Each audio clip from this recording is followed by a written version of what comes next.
God aften, mine damer og herrer. Jeg vil meget gerne have den ære at præsentere Henrik på trommer, Anders på guitar, Kai Erik på keyboard, vores udmærkede sangerinde Tina, og så mig selv Mads.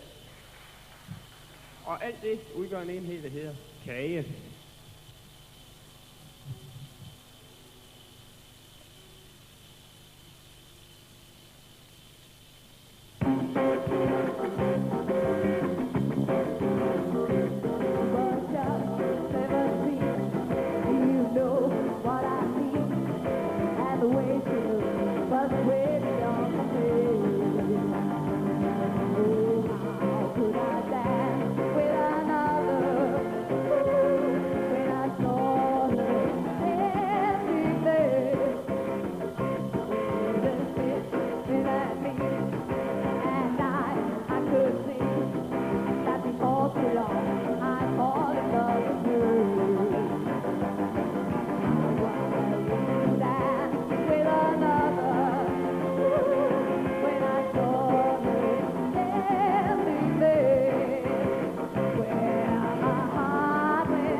Det næste nummer, vi gerne vil spille efter Song Standing There.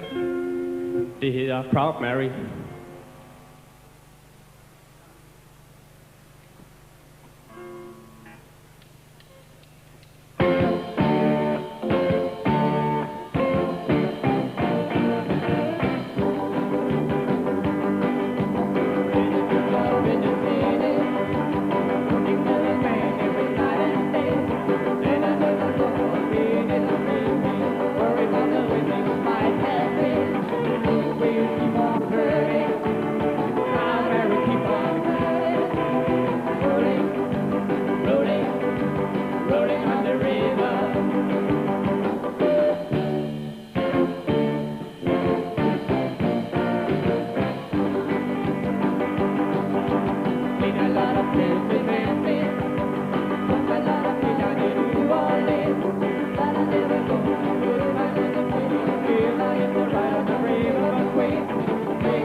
Mange tak, de her. Og den næste, det er en sjæler, og den hedder Betonbørn.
det var så Betonbørn, og næste nummer, det er Fredens Armé.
Tak.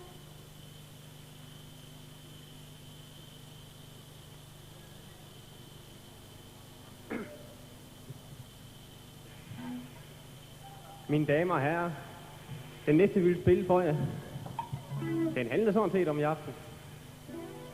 Vi har kaldt den for Det er bare kage.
Mange tak. Det næste nummer, vi vil spille for jer, det er et funknummer. Og det handler om at have et sjovt byen der fredag aften, når man kommer hjem fra en lang uge. Titlen det er vrøvlefransk, og den her Se hvor med krig.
Men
Tak for.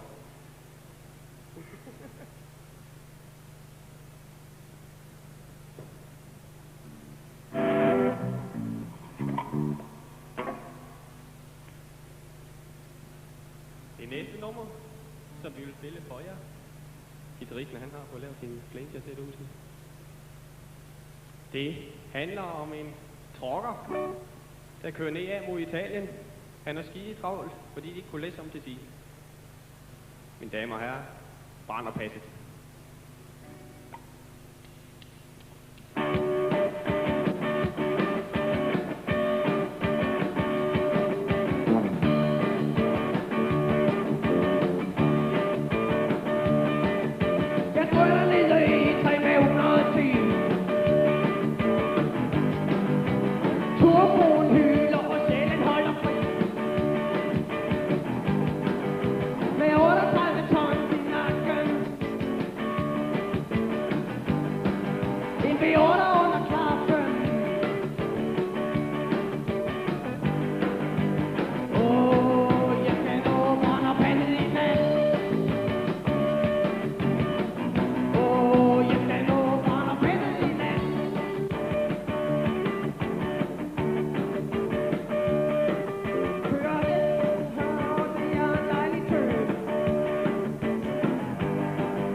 Okay, det næste nummer, det hedder Beach Party.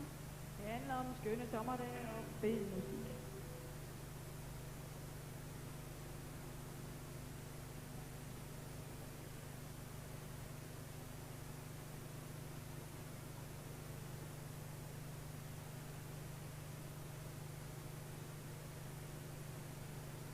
Ja, vi venter lige lidt.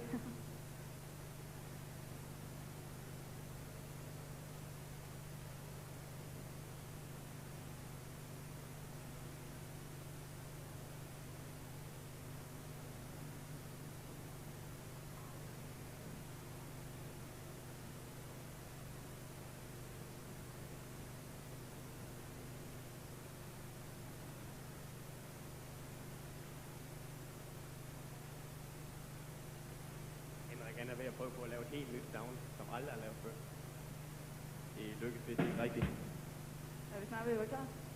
1, 2, 3 og start. Okay.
på i aften.